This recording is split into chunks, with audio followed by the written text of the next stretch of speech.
So the next part is about how to predict immunotherapy response. As we mentioned now, it seems like different patients respond very differently to immune checkpoint inhibitors.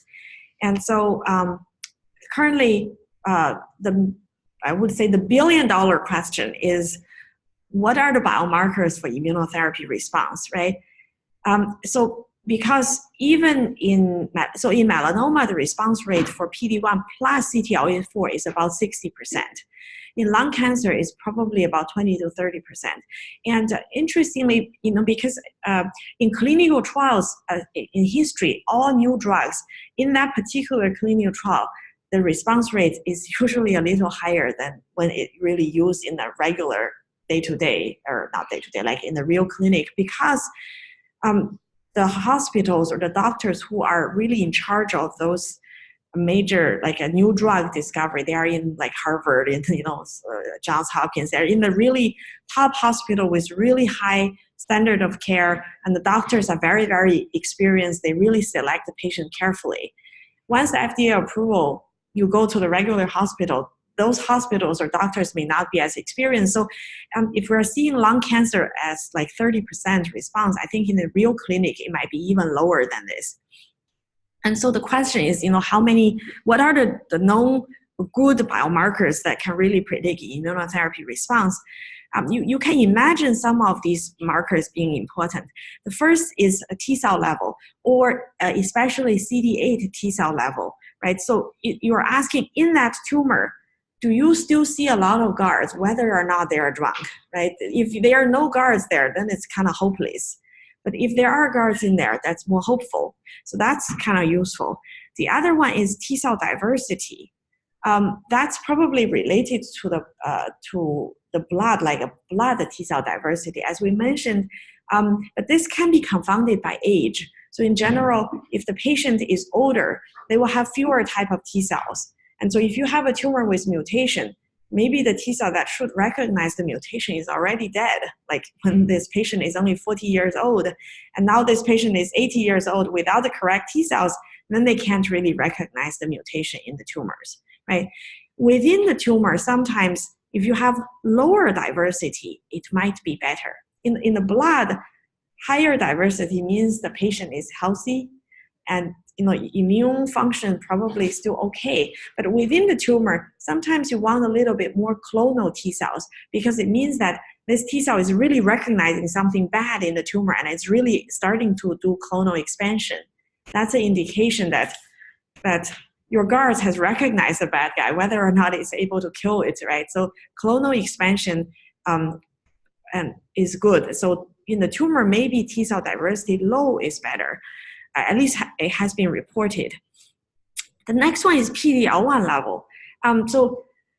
If you remember before, PD-L1 is really a T cell dysfunctional marker, right? The T cell is like really drunk. Then you will have a PD-L1. So your like question is, why is it good? So you can imagine, this is the marker that Merck is using to decide whether a patient should be treated. So if it's, say they test all the different patients, if they have over 5% of PD-L1 expression level, and then these patients will be treated. So why is PD-L1 a good thing? Can you guys guess? Because high PD-L1 is a guard drunk kind of marker. Sam? Because you said before that in general, higher T cell abundance is better. Right. So in some sense, PD-L1 is a reflection that the T cells are already going in. So in some sense, you're asking, are there bottles on the floor, right? So if you see either the guards there and they're like alcohol bottles, in some sense, you know that the T cell probably had tried to attack the tumor, whether or not it's successful. But if you don't see any bottles, it would mean either the mutation is totally invisible or the T cells can't even get in. Then it's much, much harder, right? Another important biomarker, which I think is really panning out in a lot of these trials, is the tumor mutation load, which is how foreign is this cancer cell compared to a normal cell? How likely is this being recognized by your immune cells. And I'll show you, this is one of the earlier studies. Sorry, this is not one of the earlier. The earlier study was in the last lecture. People look at the tumor mutation load, say for melanoma, and also for lung cancer. If the patient have more mutation, they will, even if you only have fewer T cells left when the patient is 80 years old, if this cancer has a lot of mutations, they were more likely to be recognized by the T cells. This is a different study where they look at the patient tumors that have mutations on the mismatch repair gene. So our DNA normal cell also have DNA damage, but there are DNA damage repair genes that they can detect there is damage and they will repair it. However, if those genes are deleted or mutated, then all the DNA mutations will not have a chance to be repaired. And so the patient who has these mispair repair deficiency genes or macrosatellite has instability genes, if these are high, then the patient respond much, much better. So you can see here, these are the mismatch repair proficient colorectal cancer. This is in colon cancer. If the patient has mismatch repair deficient tumors, once you treat the patient with immunotherapy, the tumors shrink very quickly. But if their DNA damage repair is okay, they don't have so many mutations, then the tumors will just grow much, much bigger. Okay, so recently, this has become a new biomarker for, specifically for macrosatellite instability, because if macrosatellite instability happens, is an indication that DNA damage repair is problematic and that this tumor probably harbor many other additional mutations that can be recognized by the T cells. And so now this is people use this for immunotherapy regardless of what cancer type it is. Colon, melanoma, like different cancer types. You can use PD-1 antibodies now. We recently also developed a computational algorithm called TIDE. It stands for tumor immune dysfunction and dysfunction. And so we actually got some insights from a review paper by Thomas Gajewski from University of Chicago. So they describe two types of immune dysfunction. So one type is if the T cell can get into the tumor. We mentioned that these are called immune hot tumor or cytotoxic T lymphocyte high tumors. But in those cases, we can derive a gene expression signature to ask how dysfunctional or how drunk the T cells are. This is related to the previous, the early dysfunctional versus fixed dysfunctional state. And so if the T cells in the tumors are still in the early dysfunctional state, from the existing trials, it seems like indeed that these patients will respond better. But if they are already in a fixed dysfunctional state, maybe we need some combinations, PD-1 plus CTLA-4, or currently people are also developing like TIM-3, LAG-3, additional things to wake up that T cell. And so basically in the immune hot tumor, so whether the tumor is immune hot or cold, we can do deconvolution to figure out. But if it's a hot tumor, we can derive the expression signature for kind of how drunk this guard is, right? If it's very, very drunk, then it's hard to wake up. However, there's another case, which is whether this is an immune cold tumor, depending on the cancer type. For example, in lung cancer, I would say majority of the tumors are those immune cold tumors.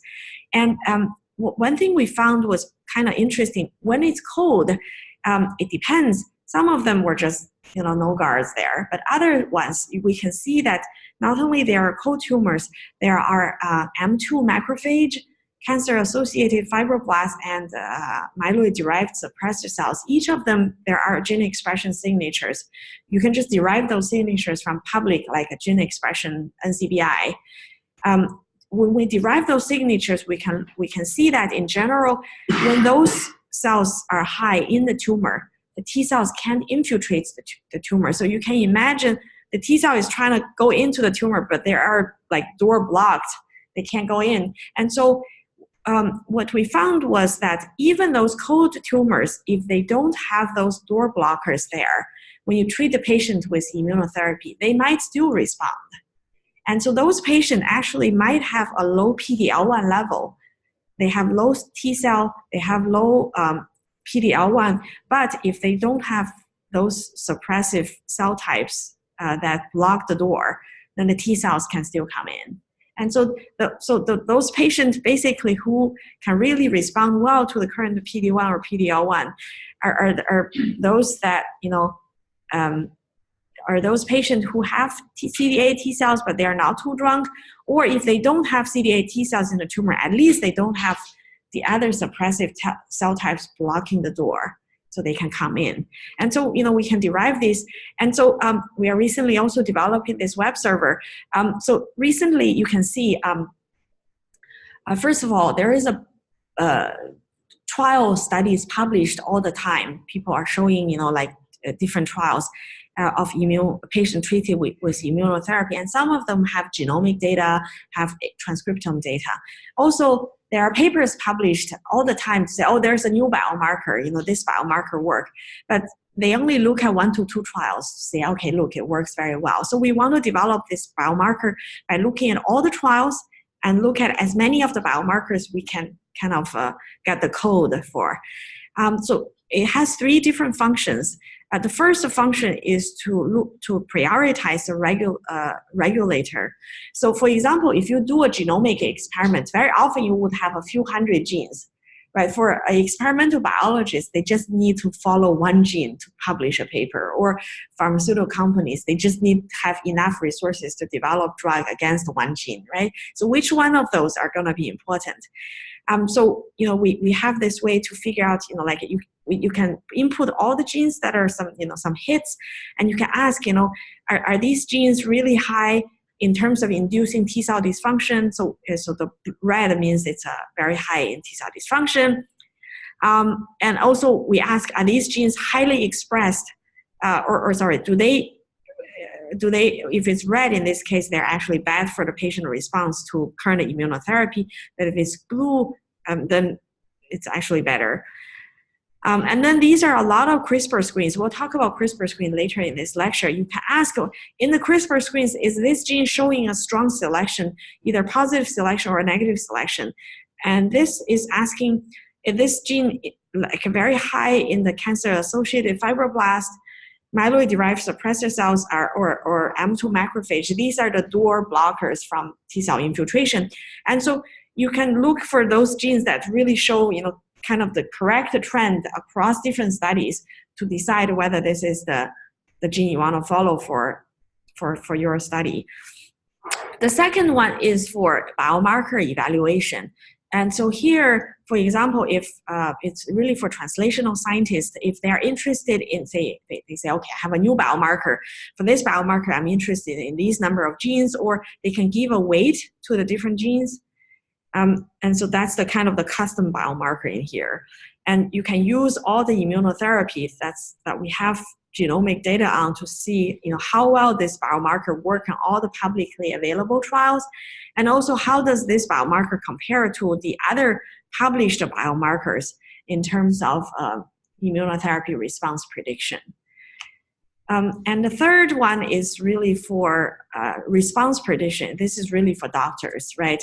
If you have a cohort with different patients, you can use tide to make predictions. You can use, that other biomarkers that people developed to see, for example, if this patient, by all the scores, it's not going to be a responder, or it is going to be a responder, you can, maybe the doctor will have better confidence that this patient will respond. But because by all different biomarkers, it's always predicting this patient as a responder, then they can try it, right? So these are some of the tools we're developing.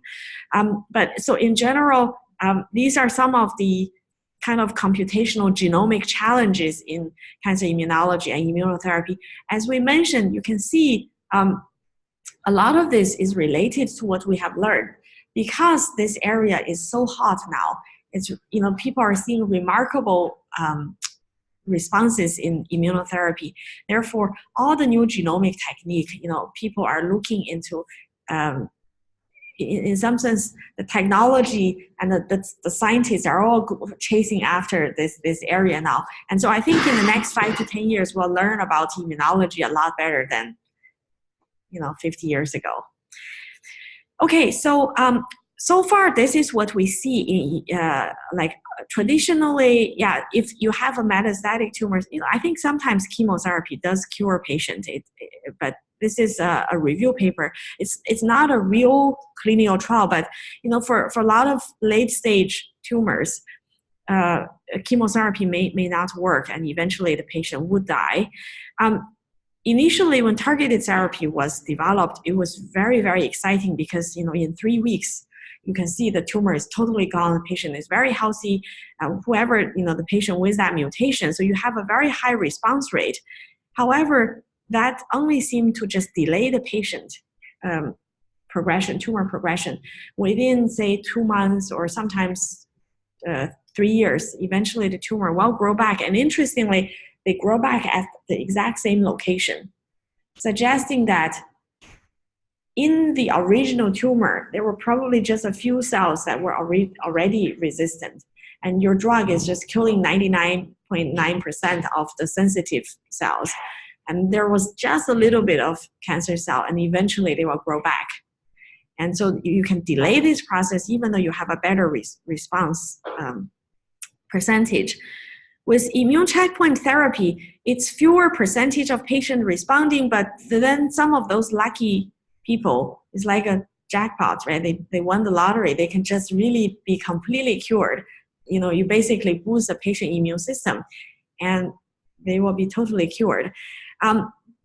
Of course, the really exciting part is, can we do combination therapy? I mean, the goal is that maybe we can combine different immunotherapies, combine immunotherapy with chemotherapy or with targeted therapy, so that you will have not only a high response rate, and you also have a sustained response or a cure of cancer. So that's the goal. Okay. Yes, Jet. Are the side effects for the combination not too great? So targeted therapy doesn't have too bad side effects. Immunotherapy, I think people are learning to control this a little better.